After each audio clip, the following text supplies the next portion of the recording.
नमस्कार। आज आमे आम इतिहासर एक बहुत ही रोमांचकर जुग विषय जानिबा जेउठी आम भारतीय सभ्यतार मूलदुआ पड़िथिला।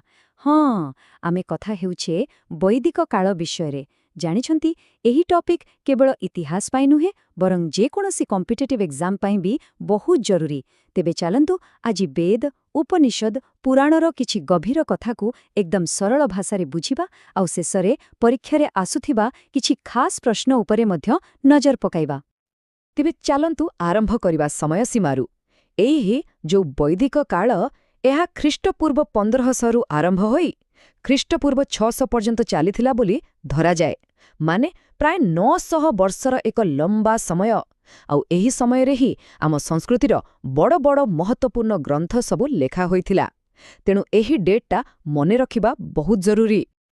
अच्छा, तेबे प्रथमे आसंतु वैदिक कालर सबुठारु गुरुत्वपूर्ण ग्रंथ माने वेद आउ उपनिषद विषय जानिबा। एगुड़िक हेउछि से समयर ज्ञानर भंडार। आमर मुख्यतः 4टी वेद अछि। सेगुड़िक हेला ऋग्वेद, सामवेद, यजुर्वेद एवं अथर्ववेद। जानंती वेद शब्दर अर्थ कौन? एहार अर्थ हेउछि ज्ञान। तेणु एही ग्रंथगुड़िकरे सेही समयर धर्म, समाज आउ दर्शन शास्त्र विषय बहुत किछि जानिबाकु मिले। ठीक अछि। तेबे उपनिषद कौन? देखंतु उपनिषद गुड़िक हेउछि वेदर शेष भाग।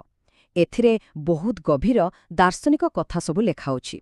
आउ जेहेतु एगुड़िक वेदर शेषरे आसे सेथिपई एहाकु वेदांत बोली मध्य कुहा जाए।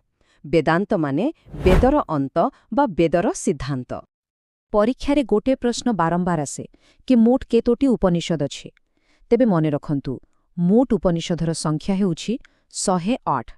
एही नंबरटा एग्जाम पॉइंट ऑफ व्यू रु बहुत इंपोर्टेंट। तेणु निश्चय मने रखिबे। आम देशर जातीय प्रतीकरे लेखा थिबा एही वाक्य सत्यमेव जयते कथा तो समस्त जानती, जार अर्थ हेउछि सत्यर ही सबुबेले जय हुए। किंतु कौन आपण जानिछंती एहा केउठु आसिछि? एहाकु मुंडक उपनिषदरु निया जाइछि। आउ एहा एमिति गोटे प्रश्न जहा प्राय सबु प्रकारर कॉम्पिटिटिव एग्जाम रे आसिथाए। वेद आउ उपनिषद छड़ा आहुरी भी किछि गुरुत्वपूर्ण ग्रंथ रहिछि। चालंतु एबे स्मृति एवं पुराण विषय किछि जानिबा जहा आम संस्कृति उपरे बहुत गभीर प्रभाव पकाइछि। देखंतु स्मृति ग्रंथर अर्थ हेउछि सेही सबु रचना जहाकू मने रखा जाए पीढ़ी परे पीढ़ी आगकू बढ़ा जाइछि। एथिमध्यरु मनुस्मृति हेउछि सबुठारु पुरुणा। आउ ता छड़ा आमर दुईटी महान महाकाव्य महर्षि वेदव्यासक द्वारा लेखा जाइथिबा महाभारत एवं महर्षि वाल्मीकिक द्वारा लेखा जाइथिबा रामायण मध्य प्रमुख स्मृति ग्रंथ भितरे आसे। उपनिषद भଳି पुराणर मध्य एक निर्दिष्ट संख्या अछि।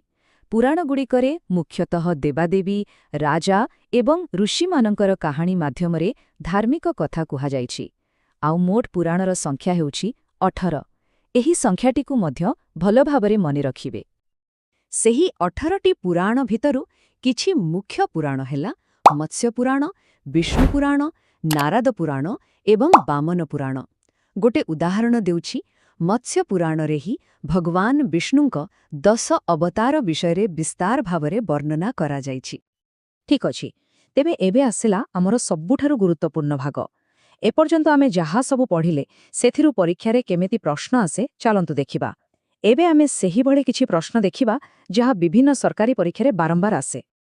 प्रथम प्रश्न जहा आमे आगरो भी कथा हिछि, सत्यमेव जयते केउ उपनिषदरु निया जाइछि। एहार सठिक उत्तर हेउछि मुंडका उपनिषद। मने रखिबे एही प्रश्नटी एसएससी सीजीएल एवं ओएसएससी भଳି बहुत परीक्षारे देखिबाकू मिले। द्वितीय प्रश्न हेउछि सबुठारु प्राचीन स्मृति ग्रंथ केउंटी? आपनकु मने अछि ना? हाँ, एहार उत्तर हेउछि मनुस्मृति।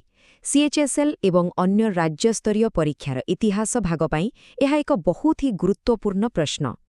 तृतीय प्रश्न भगवान विष्णुंक 10 अवतारर वर्णना केउ पुराणरे मिली थाए? आमे एहा विषୟରେ मध्य कथा हेइछे। एहार उत्तर हेउछि मत्स्य पुराण। ओएसएससी एवं रेलवाई परीक्षारे एही भली स्पेसिफिक प्रश्न बहुत आसे। चतुर्थ प्रश्न महाभारतर रचयिता किए? एहा एक बहुत मौलिक प्रश्न किंतु सबुबेले गुरुत्वपूर्ण। एहार उत्तर हेउछि महर्षि वेदव्यास। सीटी एंट्रांस ठारू आरंभ करी प्राय सबु प्रकारर परीक्षा पाई एहा जरूरी।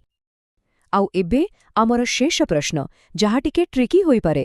ମହାଭାରତ ଗ୍ରନ୍ଥର ପୁରୁଣା ନାମ କ'ଣ ଥିଲା? ବହୁତ କମ୍ ଲୋକ ଏହା ଜାଣିଥାନ୍ତି। ଏହାର ଉତ୍ତର ହେଉଛି ଜୟ ସଂହିତା। ଏହା ଏକ ଏଭଳି ପ୍ରଶ୍ନ ଯାହା ଆପଣଙ୍କୁ କଠିନ ପରୀକ୍ଷାରେ ଅନ୍ୟମାନଙ୍କଠାରୁ ନିଶ୍ଚୟ ଆଗରେ ରଖିବ। ଭିଡିଓ ଭଲ ଲାଗିଲେ ଲାଇକ୍ କରନ୍ତୁ, କମେଣ୍ଟରେ କୁହନ୍ତୁ ଆଉ ସେୟାର କରନ୍ତୁ। ଦେଖାହେବ ଆଉ ଗୋଟେ ନ୍ୟୁ ଭିଡିଓରେ। ଆଜି ପାଇଁ ଏତିକି। ରହିଲି, ନମସ୍କାର।